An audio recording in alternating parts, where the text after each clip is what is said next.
जय भोलेनाथ। नमस्कार दोस्तों, मैं साधना पांडे मार्गदर्शन पे आपका स्वागत करती हूँ।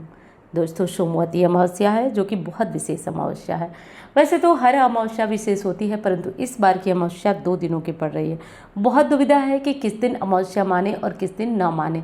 2 और 3 दोनों ही दिनों में हमें अमावस्या की तिथि मिल रही है, तो किस दिन नियम करें। और जैसा कि आप जानते हैं कि सोमवती अमावस्या में फेरी लगाया जाता है। फेरी लगाने का शुभ मुहूर्त कैसा है, कौन सा है। साथ साथ 3 ऐसी जगह है जहाँ पे अगर आप दीपक जलाने लगते हैं केवल अमावस्या के दिन, तो फिर आप देखिए कि आपके घर का पितृदोष कैसे दूर होता है। वास्तु दोष हो गया, पितृदोष हो गया, वो निश्चित रूप से दूर होने लगता है। तो कुछ विशेष बातें हैं इस वीडियो में। देखिए दोस्तों, अमावस्या तिथि जैसा कि आप जानते हैं कि इस तिथि में अगर हम थोड़ा सा दान करते हैं, थोड़ा सा पुण्य कर्म कर देते हैं, तो ये तिथि हमारे पितरों के लिए बहुत महत्वपूर्ण है। ऐसे में पितर प्रसन्न होते हैं और पितर प्रसन्न होकर आपको मनचाहा वरदान देते हैं। दोस्तों, हमारी एक बहुत बड़ी गलती है, बहुत बड़ी, कि हम पूरी मेहनत लगा देते हैं अपने देवताओं को प्रसन्न करने के लिए। भूल ही जाते हैं कि पितर भी हमारे कुछ हैं। इस कारण हमें लग जाता है पितृदोष। अधिकांशतः परिवारों में पितृदोष लगा हुआ है और वो मेहनत किए जा रहे हैं। आप बताइए, अगर कहीं पे कोई गंदगी है और आप उस गंदगी को साफ करने का प्रयास कर रहे हैं, उसके कारण को नहीं समझ रहे हैं कि वो गंदगी आ कहाँ से रही है, तो कारण जब तक नहीं समझेंगे तब तक निवारण भी नहीं होगा। पितृदोष ऐसा ही भयंकर दोष है जिससे कि परिवार में बहुत समस्याएं आती हैं। तो ये छोटे छोटे उपाय करिए। मैं प्रयास करती हूँ कि इस तरह की समस्याओं से आप बचे रहेंगे और निश्चित तौर पे ये उपाय असर करते हैं। बस विश्वास पूरा होना चाहिए, ये नहीं कि कोई बताया है तो हम कर लेते हैं। विश्वास पूरा रखिए और इस काम को करिए। दोस्तों, 2 तारीख को सोमवती अमावस्या है। सोमवती अमावस्या पर भोलेनाथ की विशेष पूजा करिएगा, क्योंकि सोमवती अमावस्या पे महादेव की पूजा ज़रूरी है करना। तो आप पीपल पूजा करने में भूल मत जाइएगा। और आज सुहागिनों के लिए फेरी लगाने का दिन है, पीपल वृक्ष की फेरी। जिन लोगों के पास पीपल वृक्ष नहीं है या दूर है या नहीं जा सकते बाहर, वो तुलसी के पास भी अपनी पूजा आराधना करके 11 फेरी लगा सकती हैं।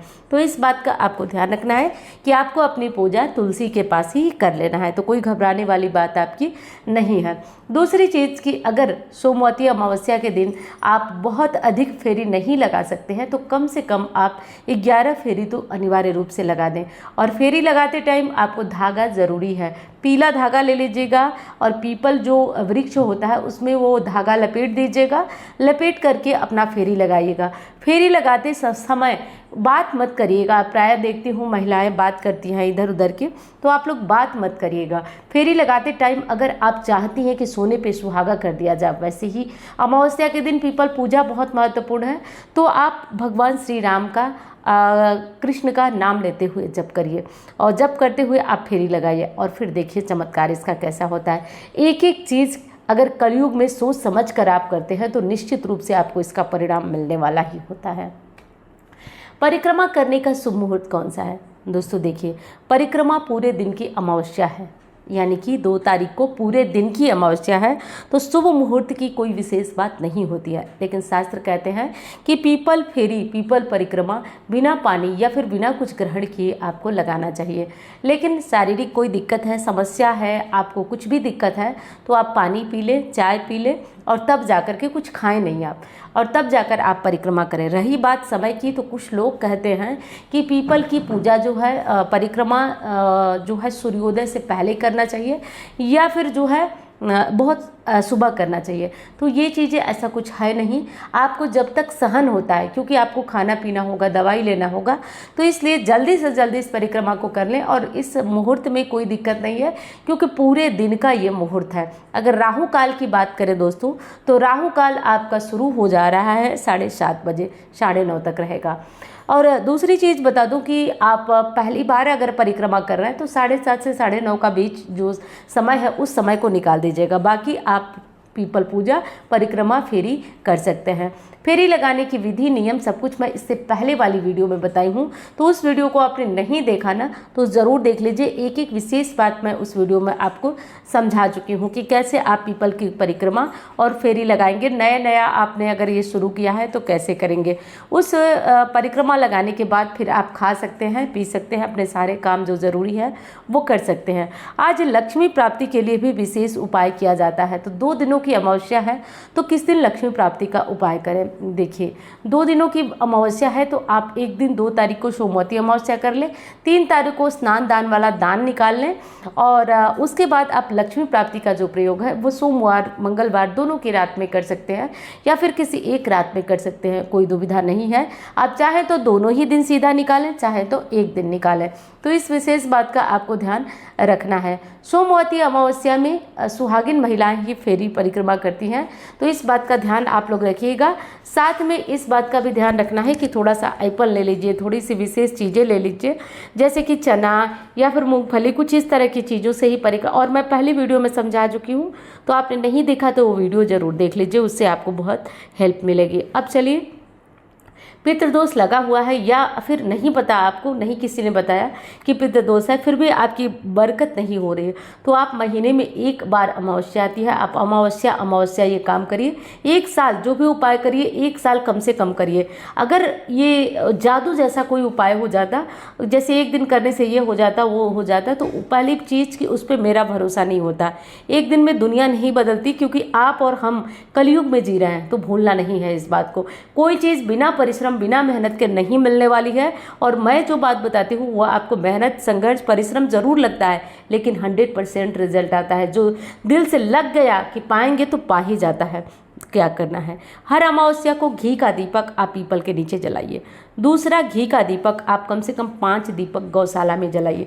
दोस्तों, आप शायद समझ रहे हो, शायद ना भी समझ रहे हो कि गौशाला की मिट्टी, गौशाले का क्या महत्व है। आप लोग लक्ष्मी प्राप्ति के लिए तमाम उपाय करते हैं, लेकिन एक बार नहीं जानते कि गौशाला में दीपक जलाने से आपके जीवन से वास्तु दोष, पितृदोष और जो भी दोष होते हैं, नकारात्मक ऊर्जा होती है जिससे आपके घर का विकास बाधित होता है, वो दूर हो जाता है।